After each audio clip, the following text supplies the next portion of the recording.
Thank you very much. Thank you very much for being here today. I really appreciate your interest in this very important topic. I feel like this is one of the most important topics facing all parents and really our entire society, and that is what do we do with our babies in the early years? Because what we do with the babies in our early years will affect the child throughout their entire life.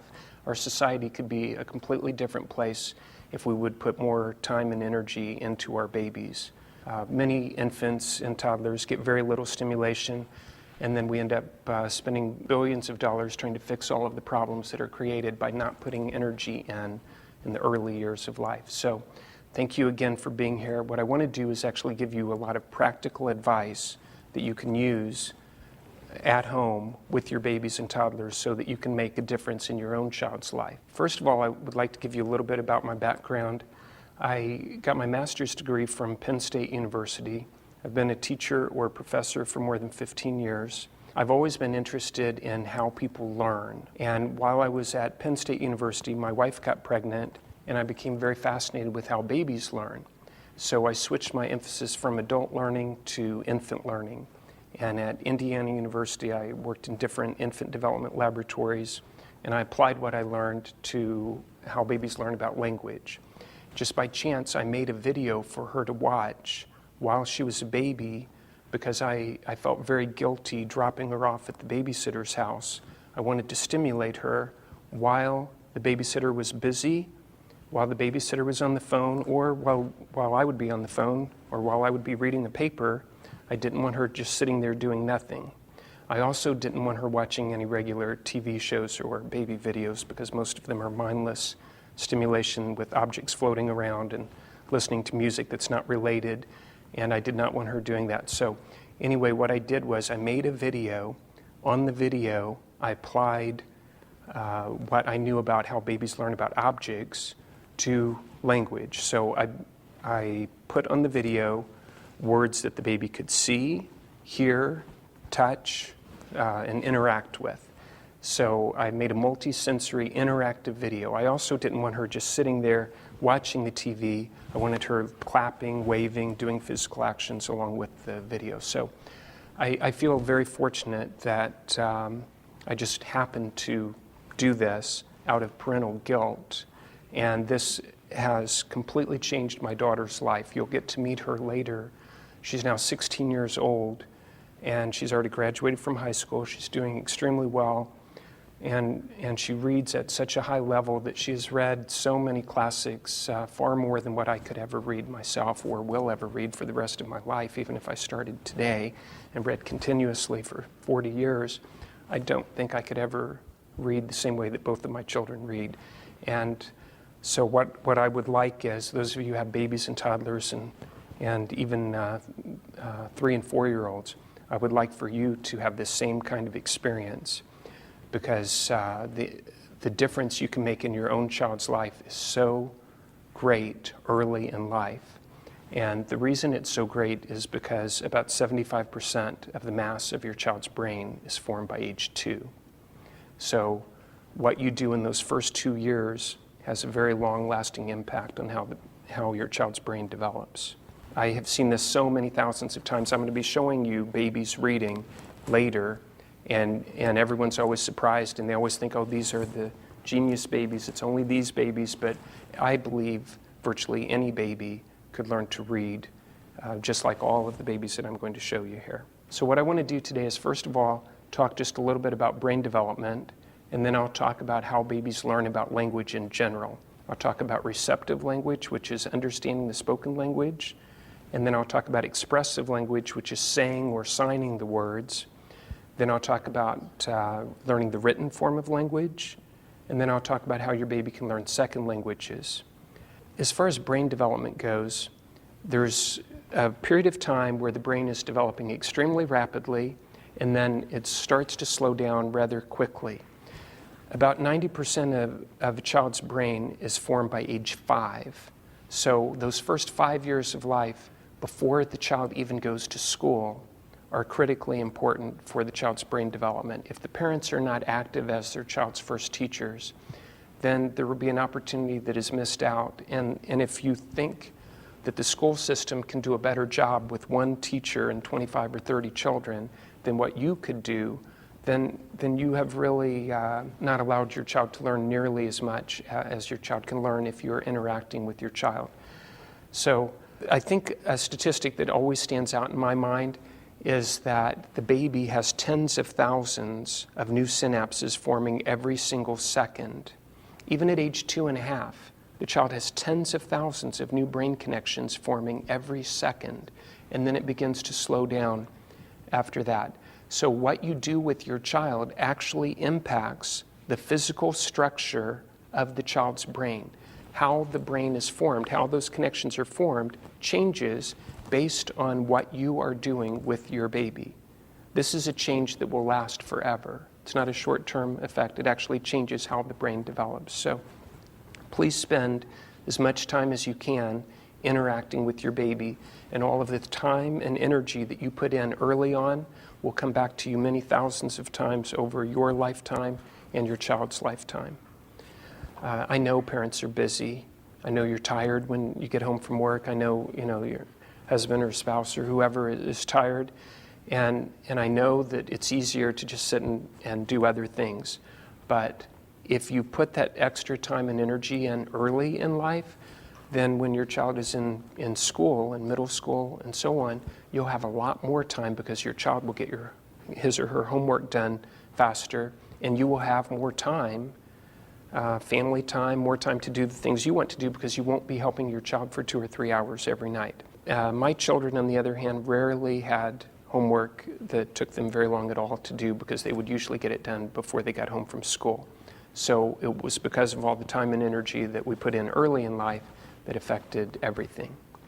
I want to talk about receptive language now, and receptive language is understanding the spoken language. So if I say book, and the child knows that this is a book, then you would say the word book is in the child's receptive vocabulary. The first 50 words will take a very long time for the child to learn, but once the baby can understand around 50 words, then the child actually starts learning new words after hearing them only once or twice. The first 6 months or so, you will want to repeat many of the same phrases and many of the same words over and over and over. I can remember saying, "I am daddy." I must have said that, I don't even know how many thousands of times because I wanted to make sure that they learned the word daddy. So I think a lot of you can relate to that, and you'll get in the habit of saying, "I am mommy," but at some point you actually intentionally want to use the pronouns. So how you talk to a 3-month-old baby is actually a lot different than how you'll talk to an older baby. Once the baby's 9 or 10 months of age, you need to talk in a different way to the baby.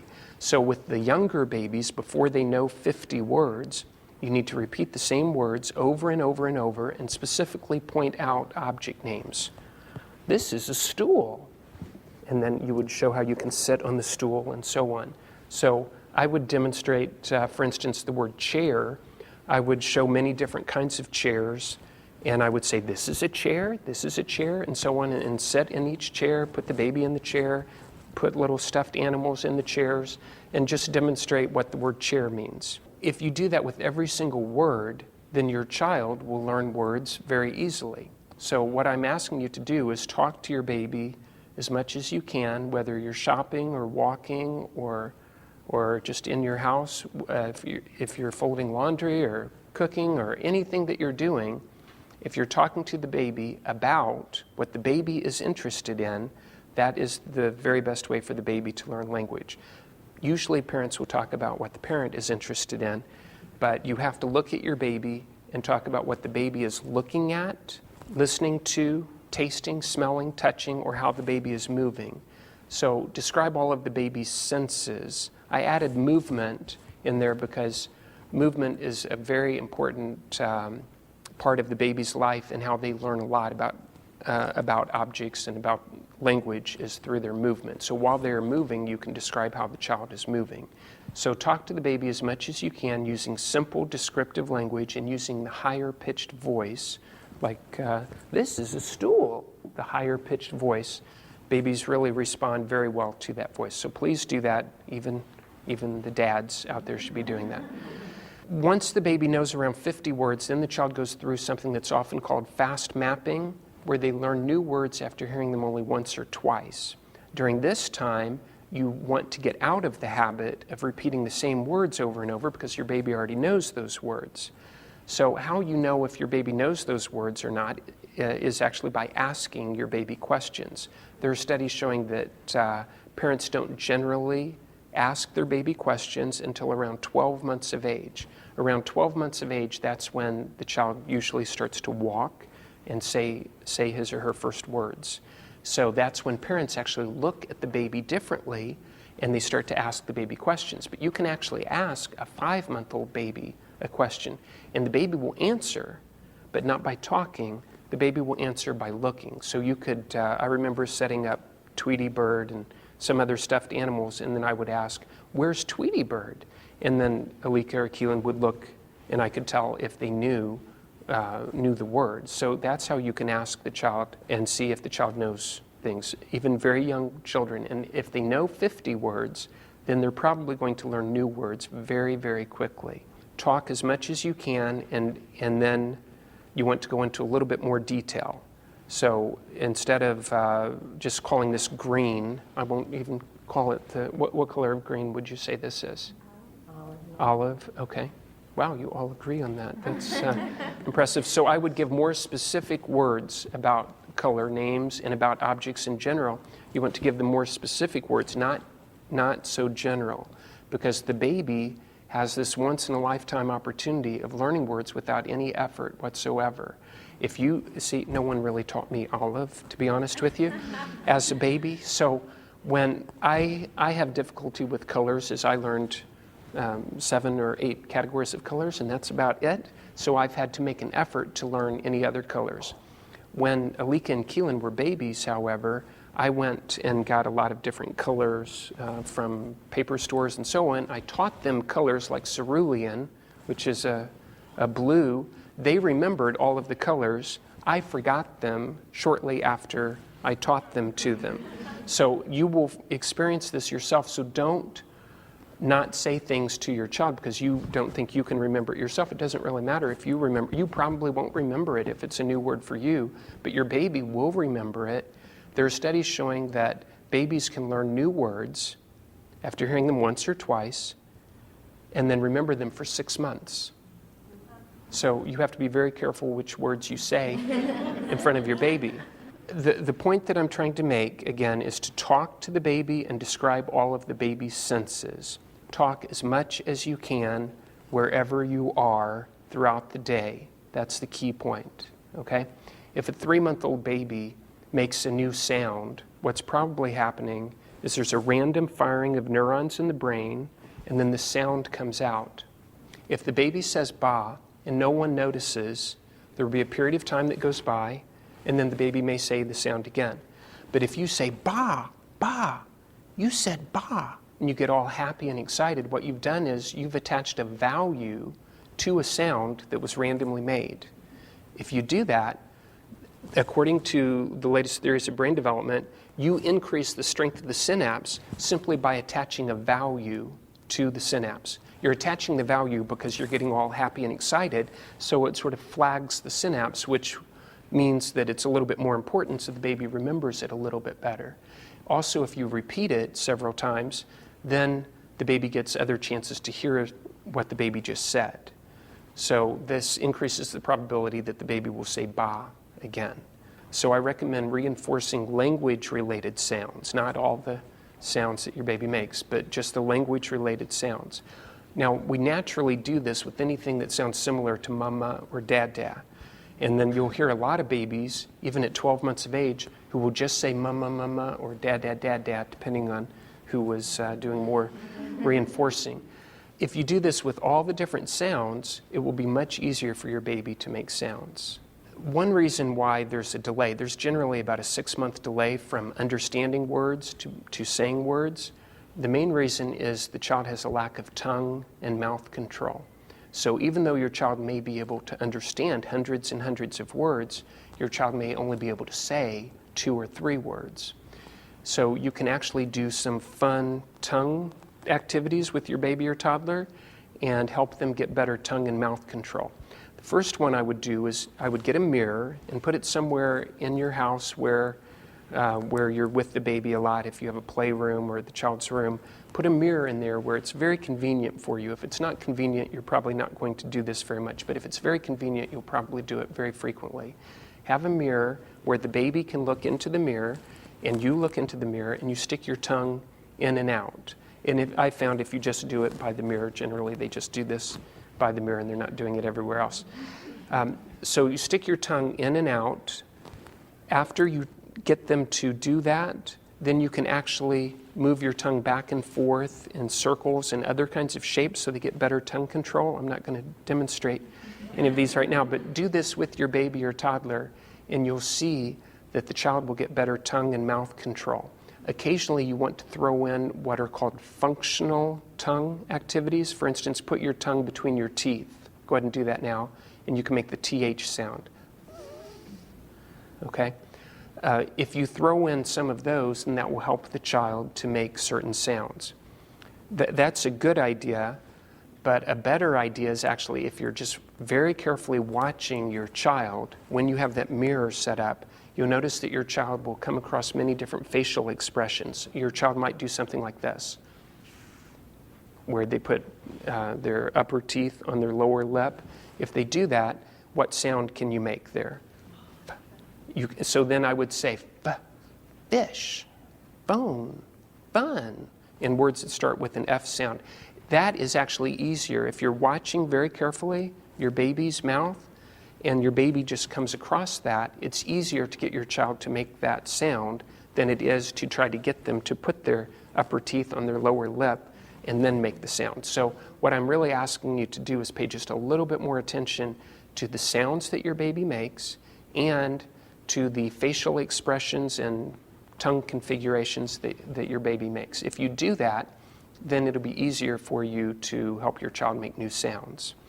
A lot of the parents who come to my talks tend to be very dedicated, loving parents, and I have found that one thing that they do that they intend to be very good, but it's not necessarily in the baby's interest, is they will get the baby something and the baby doesn't have to talk. So the baby might grunt and point to the refrigerator, and because you know exactly what your child wants, you will go and get what your child wants. And it's better if you actually ask the baby. Initially, you would ask a question like, did you want milk or juice or whatever it was? And then later, you would ask more open-ended questions where the child would have to say what he or she wants. Initially, you want to make it really easy and just give them two options. And it could be a yes or no question also, but you want to ask your child questions instead of getting what you already know they want. If they don't need to talk to get what they want, then their motivation level for talking goes down. In addition to learning all of these words that the baby's learning when you're talking to the child and the words that they're saying, they're also learning the patterns of the language. So they're not simply learning all of the individual words that you're saying to them, they're actually learning when to add an ED onto words to make them past tense, or when to add an S onto words to make them plural. They're learning the rules of grammar without you sitting down and explaining them. If you had to sit down and explain the rules of grammar to a baby, obviously the baby is not going to learn. That's very complicated, but the babies learn very naturally just from listening to us talk. So what I'm going to show you in just a minute will be many babies who have not just learned the written language, the individual words, but they've also figured out the patterns of the written language. So they're not simply reading a dozen words, but they've already started, or some of the babies have already completely figured out that a B makes the bus sound, just like they figure out when to add an S onto words to make them plural. Now we know that they've learned the patterns because sometimes you'll hear a child say something like, I goed over there, or I swimmed yesterday, or something like that, where they've applied the ED and they've added it to a word that doesn't follow the pattern. Even if you've never said that, even if they've never heard that, they start off by saying that. If you hear English early in life, you learn when to add an ing onto words and you don't have to think about it at all. But could any of you explain, when do you add an ing onto words? Does anyone want to try to explain that? That's not easy. I've asked groups of teachers, sometimes hundreds of teachers together, and this is a difficult question. But if you learn English early in life, you learn very naturally without having to think about when to add an ing. If you learn English later in life, you may have to think about it every time that you're talking. These are the kinds of patterns that can only be learned during this natural window of opportunity for learning language, and it's learned very naturally and very easily without any effort on the child's part. The same can happen with the written form of language, where if you learn all these individual words, you will figure out that the M makes the M sound. And no one needs to tell you that. You just learned because you could read many words that had an M in them. So what I want to do now is show you a bunch of babies who have learned to read from watching the Your Baby Can Read videos. The first baby is named Savannah. She's 15 months old. At 15 months of age, she could read every word in the video, about 200 words, and she also acted out the words. So the first word she's going to read is happy, and then she claps for happy.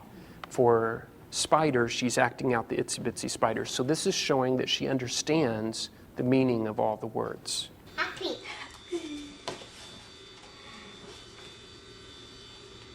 Spider. Spider. Easy. Easy. Good job. Cup. Moo. Moo. Reading. Reading. Couch. Couch. Pillow. Pillow. Oh, very good. Correct. Ready? Are you ready? This is my own daughter, Alika, at 9 months of age. Here we go. This is after about 6 months of looking at words. Head. There we go. Hand. Very good. Pointing. Foot. Well, she only had about 2 teeth, so this one is a little bit more challenging. The average 9-month-old can only identify one body part if you say it out loud. I have a videotape of Here. Alika doing 30 consecutive words that she's reading. So many of the babies who watch our videos know their body parts because we specifically teach them body parts in the Face. videos. Hair. Good. Eating. Good. Finger. Good.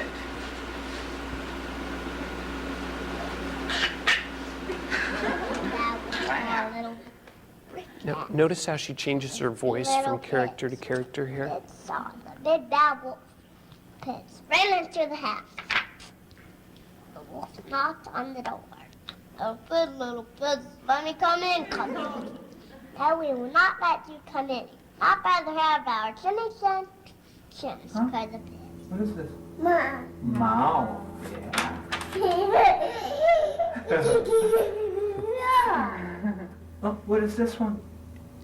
Ears, right. What is this? This What is baby is learning 2 languages, and yet she reads very, very well in English. Eyes. Mom. Nose. Yeah. Quack. Is it head? The dad didn't know what the word was, okay?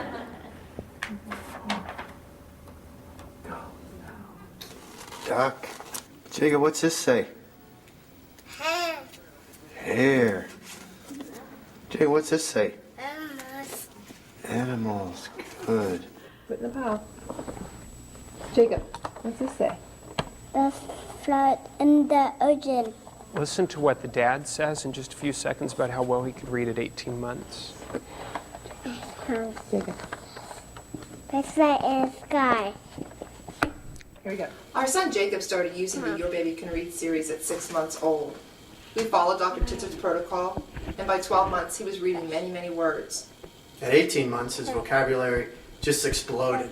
He was reading books, signs, menus, newspapers, anything he could get his hands on. Notice he's spelling On his his second name birthday, Jacob. he tested on a 2nd and 3rd grade reading level. He was given the sight word list that a 2nd and 3rd grade student should know, and he knew all the words, hundreds of words. And it's not like it's a chore or a task for him to read. He he really enjoys reading. Just to see the sense of accomplishment in his eyes when he figures out a word, he just gets really excited, and it's truly amazing to see, and it's just one of his favorite activities. Our daughter Claire is 3 months old, and she has already started watching the Baby You Can Read series. She watches the videos from front to back. She giggles, she smiles, she interacts with the video, and we really believe that at this young age, she is starting to learn to read also. Hi, where's your nose? Right This baby's there. 15 months old. She can also read all 200 words in the videos out loud at 15 months of age. Good, Sarah. Good job. Elephant. That's right. Mouth. Mouth is good, Sarah. Gorilla. That's right. Tiger. My wife and I started Sarah on the Your Baby Can Read videos at 4 months old. She's now at 15 months old, and she knows all the words in the videos, as well as a few others. She knows not only how to read them, but she can say them out loud as well. My wife and I listed the number of words that she can read and say out loud, and it's about 200 words at this point. Good. Good girl. Good. Touch. Touch. Good girl. Toe. Good That's girl. probably enough to convince you. I just got this one. I really want to show, I don't know which side, but I'm getting new videos all the time on babies. And this baby, I actually got to meet this baby. At 13 months of age, I gave her a Your Baby Can Read book. And the very first time she saw it, she read the entire book at 13 months of age, which I know is hard to believe, but you'll believe it more after you watch the video. All right, we're on. We're on. Here we go! Ready? Okay. Say cheese. Okay. Let's do our words. What does this say? Eat. Good. Good. Hey, slow down. Dad needs to see the word. What does it say? Yeah, you stand there. You gotta show her though. Point. Point. Good girl. Yeah. All right. Daddy. Daddy. Good girl. All right. Can you see Chloe in the camera? Daddy. Chloe. All right. Oh, I'm sorry. I didn't know that was I'll do that again so people know she don't. Clap. Good Clap. girl. Ah. Keys. Good girl. What's this one? Elbow. Good girl. Toe. Toes. Teeth. Teeth. Good girl. Ooh, now do this one again. Chloe. Chloe. Good girl. Diaper. Diaper. This goes on and on. So anyway, hopefully this is enough, but I have had the very good fortune of meeting people all over the world where they've taught their babies to read. For instance, in Hong Kong, I was the judge. I know this is hard to believe. They have a baby reading contest. In Hong Kong, they are learning 3 languages. They're learning Mandarin, Cantonese, and English. And there were so many babies who could read very well in English. And I saw the babies. There was no stress. There was no tension. There was nothing. They were enjoying it. They love reading. It's just like the studies that I mentioned earlier, where the earlier the child is taught to read, the more likely the child actually wants to read.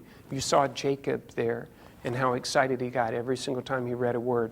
I've seen the same thing around the world with babies. They love books. They love reading. It's really fun to read, and I highly recommend, instead of watching TV at night, that you read. This is something that a lot of us had the good fortune when there were more parents staying home with their children. They weren't quite as exhausted at the end of the night, where more people did this. So if you have the energy and you can get into a pattern where you're reading with your children every night, I think this is something that has a lot of very positive effects for your child. I'll talk about many other activities that you can do to help teach reading in just a minute. One of the most important ones is actually using the Your Baby Can Read videos. So I want to show you the actual video that teaches the babies how to read. Okay, notice how interactive the video is going to be. It's not going to be where the baby's just sitting there watching, but the baby's going to be interacting throughout the video.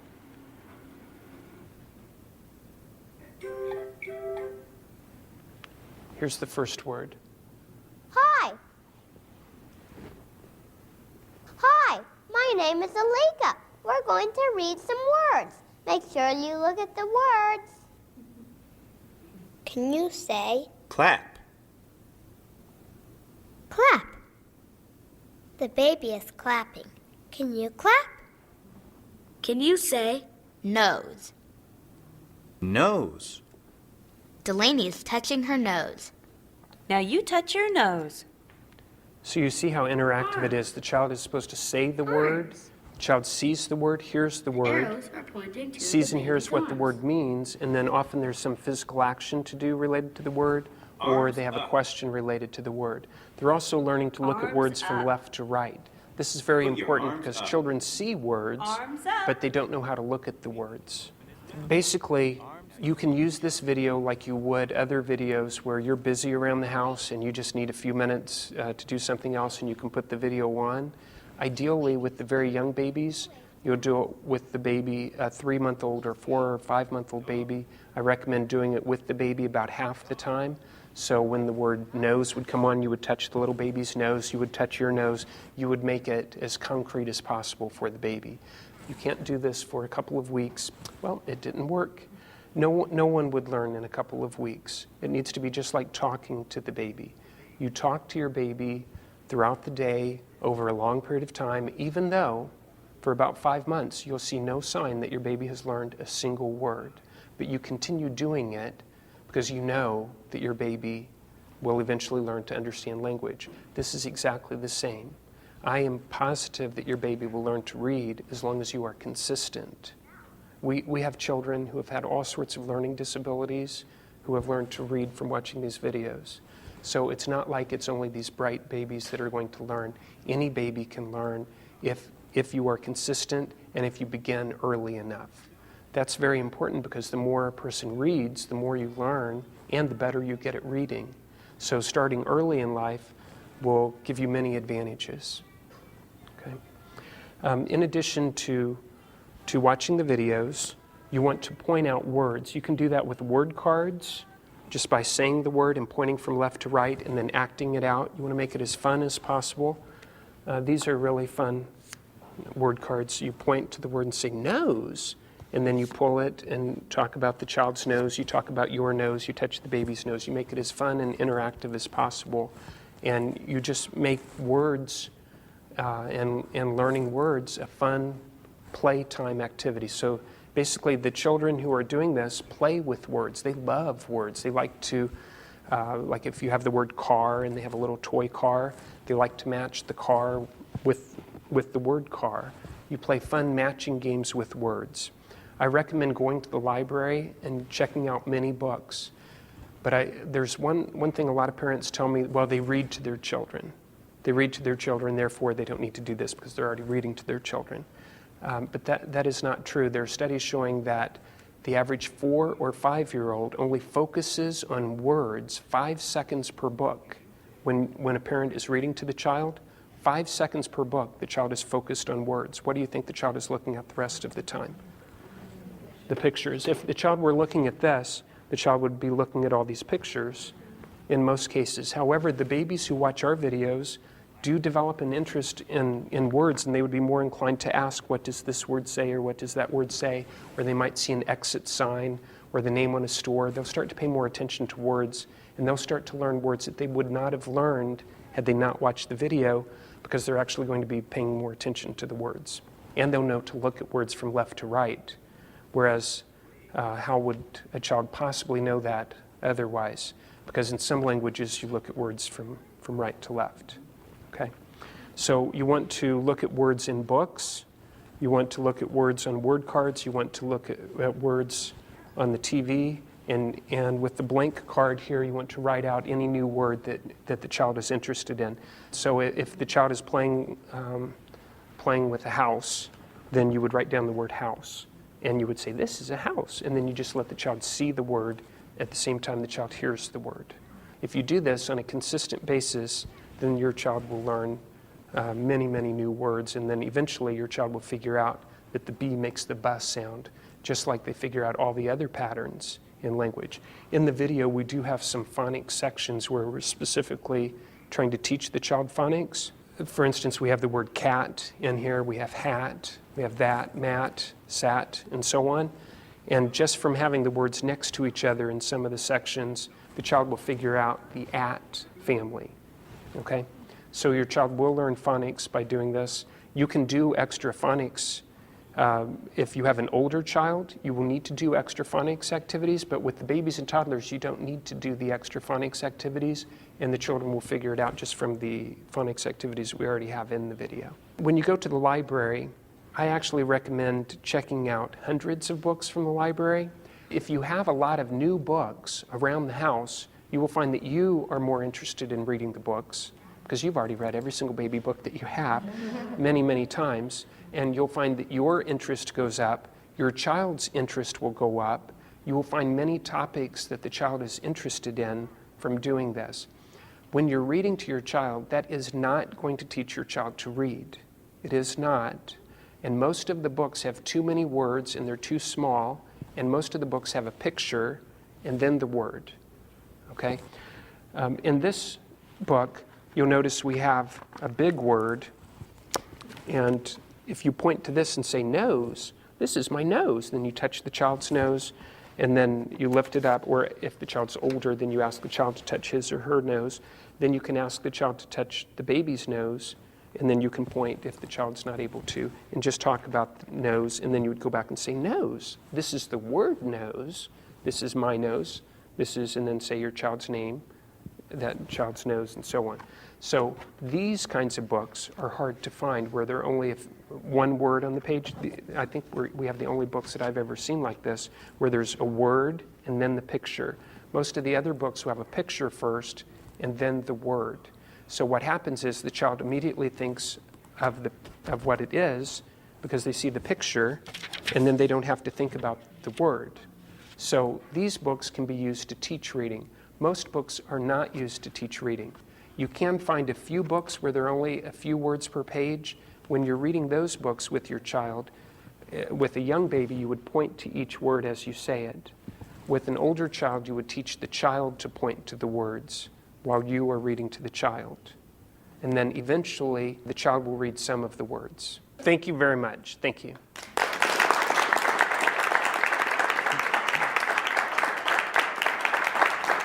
Okay, thank you. So I'll take any questions that anyone has. Thank you very much, and ask any question whatsoever that you have.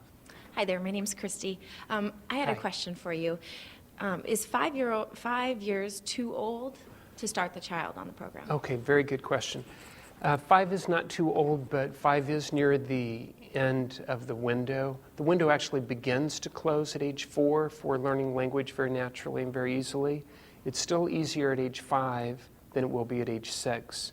So I always tell parents if they have a 5-year-old to try to put as much time and energy into helping them learn to read, because there are studies showing that if a child cannot read at grade level by the end of first grade, fewer than 1 in 8 ever catch up to read at grade level again. So I think it should be a focus, and I highly recommend turning off the TV as much as possible. I have not really talked about it. Sometimes I will talk for 15 minutes straight about how important it is to not watch TV. Parents should not be putting one video on after another, and I don't think the focus of your family life should revolve around the children watching TV while you're doing something else. So 5 is not too late, and I would just, in addition to watching the videos still work at age 5.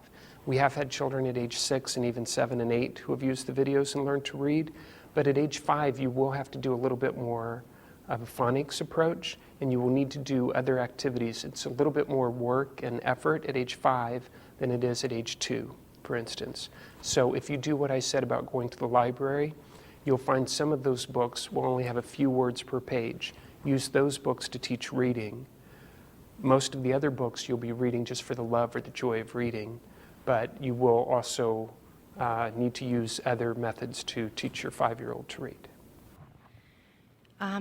I started using Your Baby Can Read program when my daughter was just over a year, and we used it really consistently for about 9 months.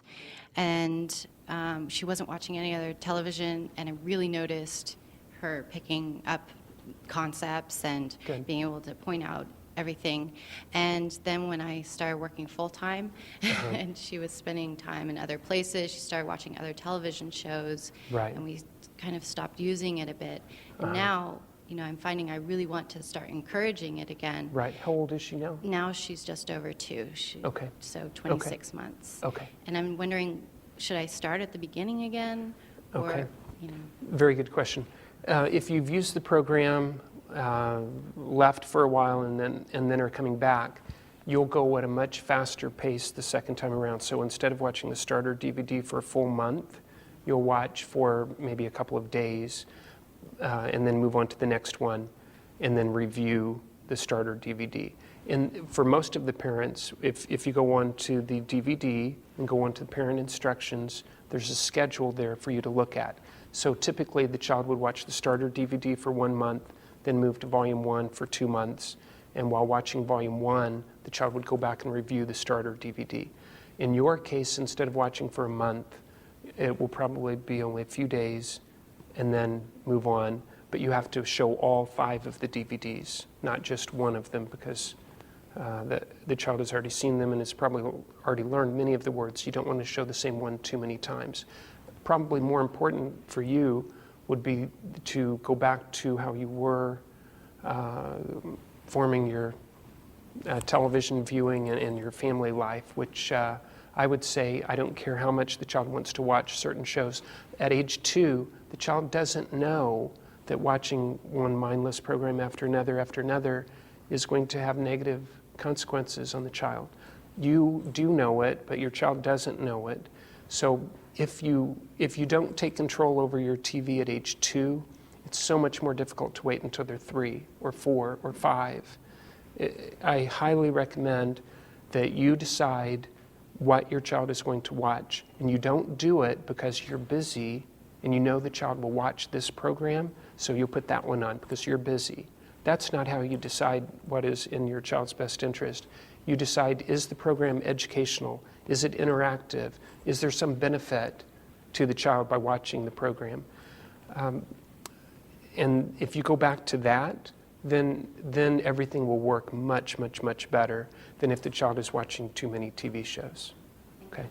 By using this program from such a young age, can it at all prevent or help prevent child learning disabilities like dyslexia or ADHD or anything like that? Very good question. Actually, according to a national panel of reading specialists and early childhood educators, most of our nation's reading problems could be completely prevented, including dyslexia.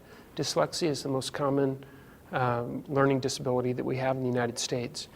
And it could be completely prevented, according to a national panel of reading specialists, if we did 2 things. 1 is to teach reading earlier, and 2 is to not focus on either a phonics or a whole language approach, but do a combination of the 2. So if you do that, it will help. I've gone to scientific conferences where I've shown the video, and a lot of people have seen the arrow, and they notice that all the babies will look at the arrow from left to right.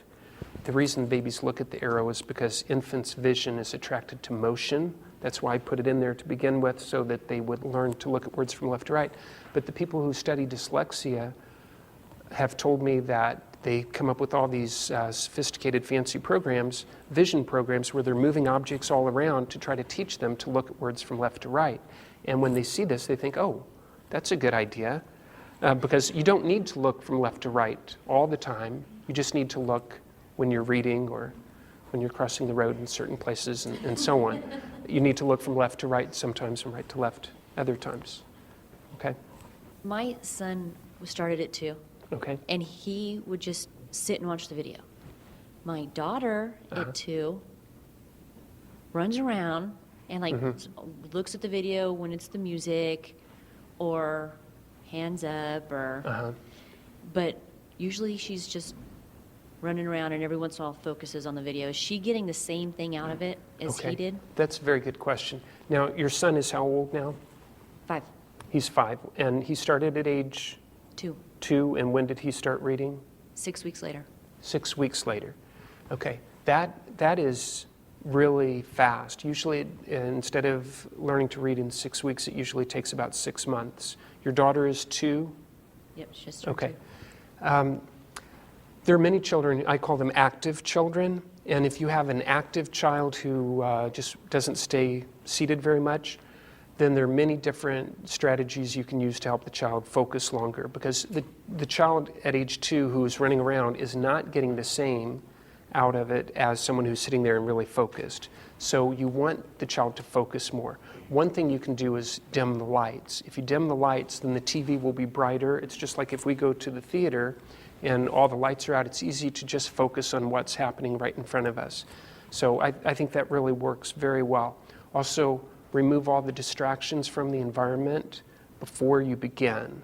Pick up all the toys, everything else before you begin, wherever you're going to be showing the video. Don't do it right as you're beginning, because as you pick up something, then they get interested in whatever it is you're removing. So do it before you begin. Also, you can try when she's eating finger food, sitting at a high chair, and you can get in the habit of feeding her while she's watching the video at lunch. I'm not trying to take away from any family time sitting together as a family and eating. I'm really not. But sometimes we are busy and we're not always eating together as a family. So during those times, you can show the video while she's eating. If you do not watch other TV, and if she's not watching any of the mindless TV shows that are often called educational programs, then it definitely works much better. And since your son is reading so well, I really want your daughter to read at the same level. So sometimes with the second child, parents are occupied more with the first child, and we don't always put the same time and energy in. I'm just telling you, try your very best for your second child to put as much time and energy as you can in early on, and that is something you will never regret. And if you don't do it, you may have regrets later. So try also just doing it 5 minutes here, 5 minutes there, before or after a nap. Maybe you can go and do physical activities and then come back after you've gotten her really tired. Then you can sit there and watch the video with her. You can sit with her and clap and do all the actions. All these different ways will make it more likely that she'll want to watch. What's the first thing she asks for when we walk in the door? Oh, very good. So she likes to watch she it. loves to watch It's it. just her concentration is not as long. She wants to watch it and run around. Okay. Well, actually, we have had a It's lot not of... necessarily like she's picking up with toys or anything. Right. She just... Oh, so she's just physically moving. As long as Yeah. she's looking when the words come up, then I would just let her run around. If she is running around, but when the words come up, you notice that she stops to look at the words, then I would just continue the way you are doing it. We've had many, many, many children learn to read who did the exact same thing. They weren't sitting and focused. But sitting and being focused, sometimes that works better. But some children are just not inclined to sit as long. Okay. Other questions? Okay. At what age do you introduce a second language? Okay. Well, in studies about learning a second language, the earlier the child is taught a second language, the more efficient the brain develops for learning the second language. So if you have a child who learns from birth through age 4, they have one large area of the brain that's active, whether the child is speaking or thinking in the first language or the second language. If you learn at age 5 all the way up until age 10, then you still have that first area, first language. So let's say this is English, and if the second language is Spanish, then you would have an adjacent area that would be active if the child would be thinking or speaking in Spanish. This area is smaller, and as the child gets older, it gets smaller and smaller and a little bit farther away from the area for the first language. How we're currently doing it is we're generally waiting until the child is in high school in most communities.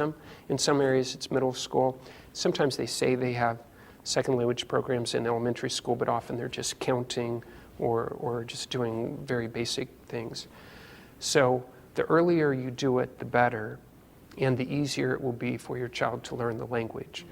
I tell parents that they should consider their family backgrounds and decide which language. Obviously, if one of the spouses knows a language, then it's easier to teach that language. But think about which language you want. You also might want to try to guess at which languages would be better for your child to learn 15 or 20 years from now. So just think about which languages might benefit your child the most. For every child, they would benefit learning a second language, I believe, because for one thing, in the university, the child has to have a second language. And I don't know how many of you struggled to learn a second language, but I did. And that was something that I had to take it in college. And I had to study, and I had to work. That would just be one more thing that would be easy for your child. Just to make sure I'm clear, the answer is the earlier the better. And when you're teaching a second language, you want to speak in complete thoughts in English and complete thoughts in the other language. You don't want to mix within a sentence the two languages. Right. That's about the worst thing that you can do for teaching a second language. There are some TV shows that are called educational where that's exactly what they do in the TV show. They'll speak in English, and then the last word of the sentence, they'll say it in Spanish. And the children who watch that show will speak in the same way. So I highly recommend that you don't do that. As long as you don't do that, and as long as you talk a lot in both languages, then the child will learn very naturally and very easily. If you don't speak a second language yourself, but you want to teach your child a second language, then it's a lot more difficult. Then you want to use DVDs, you want to use books in the other languages, you want to use audio tapes, you want to find a group of people where you can meet maybe once every 2 weeks where someone is teaching the language. So you can find friends in most places around the country where someone speaks a second language. And if you can't, then go to the library and go to other community resources and ask about where you can find class. And you can take classes with your baby. Your baby will learn very quickly the second language, and you will, at first it will seem like you are learning the language faster because the child won't be saying it, but a year later you'll see that the child has actually learned a lot more than what you will learn. Okay. My question relates to, you've mentioned a few concepts in your videos that children seem to kind of pick up on their own and realize on their own. And I'm wondering how that relates to individual letters. Okay, so good question. When a child, associates this group of letters with this meaning, are they memorizing, the letters put together? Or at what point can they take that letter and put it with this word? Okay. Is that part of the program or something that comes along much later? With individual letters, initially the babies are memorizing the shape of the word. It's a blob to them. If I hold up this word babies, initially it's just some blob, some shape. In the DVDs, I actually use many different fonts and I use many different colors. So we have different background colors and different text colors, many different fonts. They're being taught that it's the shape of the word that's important. It's not the color, it's not all the individual differences there, it's a general shape. Over time, they figure out without being told that this part of the shape, even if they don't know it's called a B, makes the B sound, okay? So I'll use my own children as examples, but I've heard the same stories from many other parents all over the place. If they follow my advice, which is you do not need to teach them the names of these individual letters, as if you talk with people who teach reading, you'll see that that doesn't really help them learn to read any words. Okay? What a lot of people are doing now is actually teaching the sounds of the letters. The sounds would make a lot more sense than the names of the letters. But I know that in kindergarten, the teacher's going to expect they know the names of the letters, and they're going to be judged by whether or not they know the names of these letters. So you have to teach them the names of the letters. Once they can read many words, then when you try to teach them the names of the letters, it will be just like the objects I was talking about earlier. So if you think of the microphone that you're holding there, if a child has never seen a microphone and the child knows at least 50 words, you point to the microphone one time and say microphone, and the child will learn it. Well, the same is true with these letters. The child sees a B, and the child will figure out that that B, that this shape, if you just show the B, the child will know that's a B, because the child has seen this B so many thousands of times in so many words that usually the children are actually interested that they have individual names. I remember my daughter Alika just being fascinated that they had names. She learned the names of the alphabet in about 5 minutes. Many, many children have done exactly the same thing. They can learn in a few minutes because they have seen them so many thousands of times that it becomes a more concrete object. Instead of, for the children who don't know how to read, this is a very abstract shape. They have no idea what it is, how it's used, or anything else, and we're trying to teach them something that's extremely abstract. This is not abstract because when they see the word baby, then they see a baby. It's very concrete for them. Did I explain the whole thing, or do you have more? Makes a lot more sense. All right. So it's probably a pretty smooth transition from these words that they learn on your programs to being able to pick up a book and be able to, assign these letters to different words and be able Positively. So what would happen then is about the first 100 words, they're mostly just learning individual words. But we have many babies where if we hold up the word, I was giving a talk in St. Louis, for instance, and this baby must have read 50 words in a row. Little baby, she read every single word, but the one that everyone remembered was when I accidentally held the word upside down. I was not doing this on purpose, I just accidentally held it upside down. And she flipped the card, she said, oops, and flipped the card back over. And that surprised people the most because, and this happened with both of my children, where if I would hold it upside down, it wouldn't be on purpose. I just am this way where I would make a lot of mistakes. They would turn their heads upside down or they would flip it over for me. And by 12 months of age, they would do this because they already recognized enough words. So that means they had not just learned the individual words, but they had a general idea in their heads about what words look like. And if you show something upside down and it has at least 4 letters or so, then it probably doesn't look like a word. Okay? Thank you. Can you use the same flashcard concept with numbers? Will they? Oh. Will they remember like 1 + 2 if you show it on a card? Okay. And will they be able to read and learn how to count and add and subtract? Okay, with numbers, I don't recommend focusing on the numeral. So here's the numeral 3. Okay? Most parents are focused on the numerals and not the concept of number. The concept of number is more important. So having 3 objects, for instance, here are three objects. This would be 3, okay? And you would do that with many different things. I would do it while counting. Why don't I just talk about how you can do activities related to numbers? And hopefully that will answer your question. I would not do it with cards necessarily. I would try to do it with concrete objects as much as possible. So you can count when you're walking with your child. How old is your child? She's 18 months. 18 months. So she's already climbing stairs, for instance. So every time you climb stairs, you could count each step as you go. It will slow you down. Sometimes you have to pick her up and jog if you're in a hurry. But you can do the counting. Every time you do it, you should count. You should count when you are playing with toys. You'll want to specifically point out, could you please hand me 2 blue Legos or 2 of these or 2 of those or whatever? You want to talk and say numbers while the child is playing with certain numbers of objects. What I'm really saying is bring it into the child's everyday activities. Whenever the child is playing, that is the perfect opportunity to talk about numbers or many other concepts. When the child is eating, I remember we ate lots of round food, and I would cut their food into fractions. And I can remember with Keelan, I would cut her food into fractions, and initially I would do things like 2 halves and 4 fourths and so on. One day Keelan said, Daddy, I would like 1 half, 1 fourth, and she was looking at it, 1/8, and 2/16. And that adds up to 1. And she was 2 years old.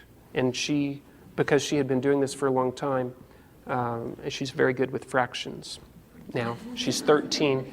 So Anyway, I would say if you just bring numbers into the child's everyday life, then your child is going to learn numbers very well.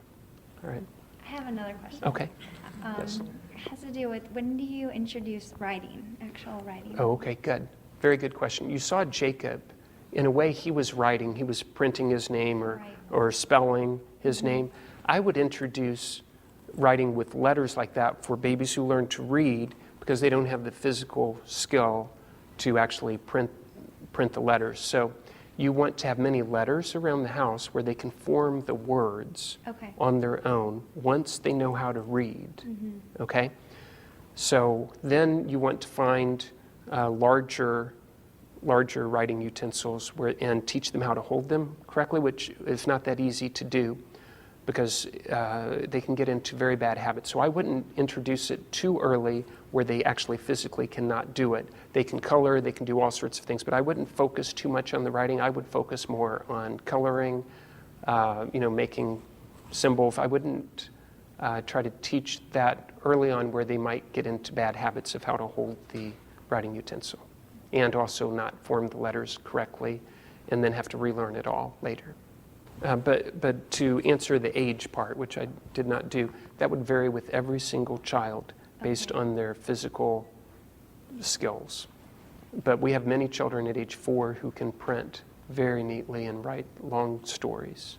I wonder if socially your young child succeeds in reading so well and they become so hungry for knowledge through reading. They go to school and everyone around them doesn't. How does it make that child feel? And socially, do they ever feel at a disadvantage? I mean, because they're a minority rather than... And how does the teacher deal with those kind of issues? Well, initially, I think the benefit is very positive because if you watched all the babies reading, they are verbal, for the most part, earlier than other children. Imagine that you're verbal early on. You get many more opportunities to interact with not only adults but other children. So early on, I think there's a positive advantage of being able to communicate earlier because you get many more social experiences. As far as being in school, I will agree with you that in school, many schools, depending on where your child is going, there are a smaller number of highly gifted children at the school. But if your child goes to a larger school at some point, for instance, when Alika entered high school, she had many AP classes, the advanced placement classes. That's when she really found, I believe, a lot of her friends because she found many other people who were similar to her academically and their interest and so on. And I think it is easier, not that you can't make friends with everyone, but it is easier when you have other people who have a lot of your same interest or skills. Hi, my name is Karen. Hi, Dr. Bob. Hi, Karen. It's really a pleasure to be here today, and I think that this program is completely fascinating. My question is, I know that you like to start children out at 3 months old. You say that at 3 months old you can introduce the program to them, and I know there's a series of the DVDs that they watch. At what point do you know to move on to the next DVD when the child's 3 months old and not speaking yet? All right, so a child at age 3 months, you will not get any kind of feedback from the child about if the child can understand any of the words. You need to move on after 1 month regardless. There are about 22 focused or keywords in the starter DVD. I put those same words in volume 1. So in volume 1, the child will still get to see those words. So the child does not need to master the words in the first DVD before moving on. If you did that, that would actually have a very negative effect because then you would stay on the first DVD for 6 months. And in order to really learn to read and to start to figure out many other patterns of the written language, you need to see many words. For instance, we have some really long words in the video and some really short words in the video. If you only watch the first 22 words, then it's harder for you to figure that out than if you see hundreds of words. And how you know is there's a word games part at the end of the DVD, and we'll say something like, can you find the word clap? Which word says wave? And if you see that they get every single word right, then you'll know that you could move on to the next video, even if it hasn't been a full month. But otherwise, I would just stick with the recommended schedule. Okay? And as far as starting, since you mentioned 3 months of age, and that's what it says on the package, but when I'm actually talking with people, I tell them it's actually better to start as soon as the baby has visual tracking. So as soon as the baby can follow moving objects with his or her eyes, that's the best time to begin. Now I would like for my daughter Alika to come up, and I would like for you to meet her, and please feel free to ask Alika some questions also. Alika, please come on up.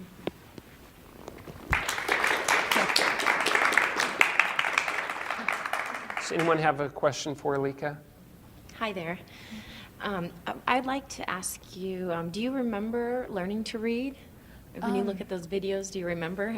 I don't remember actually learning to read, but I remember reading when I was really little. Probably the earliest I remember actually reading is when I was writing a book for my sister. I think my sister was really, really little, and I was writing a book for her birthday, like her first birthday. It was called The Very Friendly Snow Person.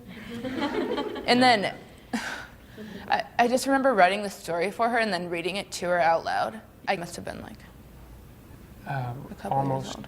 well, no, you must have been 3. Yeah, I was almost 3. 4. Wow. Yeah. That's so, amazing. I think that's the earliest I actually remember. But I remember also, like when I was a kid, a toddler, I would see other babies, and they would be looking at books, and I'd be like, oh, look, the baby's reading a book. Because I would just assume that they were reading like me. So. Yeah. That's great. Well, thank you. This kind of goes back to what Marianne asked earlier, but I thought it'd be interesting to get your perspective on how this might have affected you socially and interacting with, other children your age. Yeah. Kind of having this, special talent. Well, actually, a lot of people, once I meet them, people don't know how old I am because I'm ahead in school. And so not until I tell them do they know that I'm younger. Did you like being ahead in school? I mean, Yes, I really know, did. so. Everyone, all my classmates would come up to me and they'd be like, oh, you're so lucky. I wish I could have skipped grades. So a lot of my classmates right now, they think I'm like 18 or 19, but I'm only 16. So you just graduated from high school, right? Yeah. Congratulations. She's also a sophomore in college, believe it or not. I'm transferring next year. So. Did you ever feel like you were under pressure to learn, or was it always very fun for you? No, it was fun. I didn't really feel like I was, well, I knew I was learning, but it didn't feel like work. Like I know when they teach you in schools, it just feels like work because you have to do it. But then when I was learning, I didn't actually have to, I just wanted to. So. How did it feel to be able to play longer, have more fun while everyone else had to go and study? Gosh, I don't know. You mean back when I was in kindergarten? Well, even like in high school, when you had so much more free time because you either knew it or learned it so quickly. Oh, yeah. Like a lot of times we'd have to read chapters. Like for my AP class, sometimes we'd have to read like 4 chapters in a night or in a couple days. And then I would just read it really quickly and I would remember it. And then everyone else would like read it out loud to themselves or just like read it really slowly to try and remember it. And so I had time to do other homework and like I had free time just to hang out. So that was nice. That's great. That's great. If you had to say one really great thing, I'm sure there's a million, but what's the best thing about learning how to read at an early age? The thing that immediately comes to mind is that I like to read because I know a lot of people who don't like to read at all. And then I just can't imagine not liking to read because like that's what I do for fun. And so I remember, especially back when I was in middle school, that's the time when a lot of my friends' parents would be pushing them to read, like saying, here, read this classic. And then I'd be like, oh, I love that book. And so, yeah, I just really enjoy it. I want to ask Alika a question. How many times have I asked you to read a book? Never. Never. It's never. My mom's asked me to stop reading a book and clean my room. So. I have asked her to read directions, though. When we get games or anything that involves that kind of reading, I just don't like to read directions. We'll be playing like a new game, like I don't know if you guys have heard of the cranium games, but those have really, really long directions and they're really complicated. And so we'd have game nights, and then everyone would be like, Alika, read the directions and then tell us how to play it. I'm wondering what your favorite subject is. Being able to read so early, is reading your favorite subject? Or? I'm really interested in philosophy. That's my major. So I think philosophy. And there's still a lot of reading in that. Yeah, but yeah, but in high school, I really liked French. I was really good at French, so. That's awesome. This is kind of for both of you because you seem like a testament that doing these programs and learning to read at an early age isn't going to stifle you from other areas of learning. And I believe I read an article, it was an opinion article about these programs where somebody was talking about how, you know, when kids are that young, you don't need to teach them to read, you need to teach them to say please and thank you. And how do you respond to that? I mean, I think I love listening to Alika's answers, so I would rather listen to Alika's answers, as I'm more impressed with her answers than I am mine. So how would you answer that, Alika? Well, actually, whenever people come up and tell me it doesn't work, I get sort of like offended almost, because that's how I learned to read, and then they're telling me it doesn't work, and I was like, well, yeah, it does, because that's the only way that I ever learned to read. Like, and since I can obviously read right now, like, for them to say it doesn't work is sort of ridiculous. At least those are my feelings on it. The focus on that kind of took you away from being able to focus on all the different areas of learning, or did it encourage it or make all the other areas easier? Does that make sense? Well, actually, yeah, that makes sense. But actually, I think it helped with the other areas of learning just because since I was able to read quicker, I had more time to devote to learning in other areas. That makes sense. Yeah, she hasn't really mentioned how quickly she reads, but she reads Harry Potter books in about 2 hours. I read all of them in a day once. Yeah, I mean, which is, it takes me, please do not tell me the ending of the last Harry Potter book. I only have 75 pages left, but you know that book came out many months ago, and I'm still reading it. So if I have an extra 20 minutes or 30 minutes, I would never even consider picking up a novel because I have 20 minutes. What's the point? Whereas Alika, if she has 20 minutes, you know, she can read a book in 20 minutes. So she is more likely to read in a short period of time, whereas I think a lot of us think, well, you know, I only have 20 minutes, so I'm not going to read. Yeah. I always read books straight through. I don't have any bookmarks lying around my room because I always just pick it up and then I finish it and then set it down and then move on to the next book. So I'm talking quickly. Speed, that just I believe that has completely and totally changed not only Alika's life and Keelan's life, but children all over the world who have done this, because that's probably been one of the biggest advantages that Alika has. I didn't think about that when you were asking me earlier, because it just sort of seems natural. But yeah, everyone always comments on how quickly I read. And it's not like it's an effort. That's her natural speed. I believe we're being taught to read slowly in schools by the method that we're currently doing, where we're sounding out every single individual letter. We get in the habit when we're initially reading, we're reading slowly. And we stay with that. I have not even heard of teachers in elementary schools where they're trying to help people read more quickly. So, yet when you think about it, wouldn't you like to be able to read faster?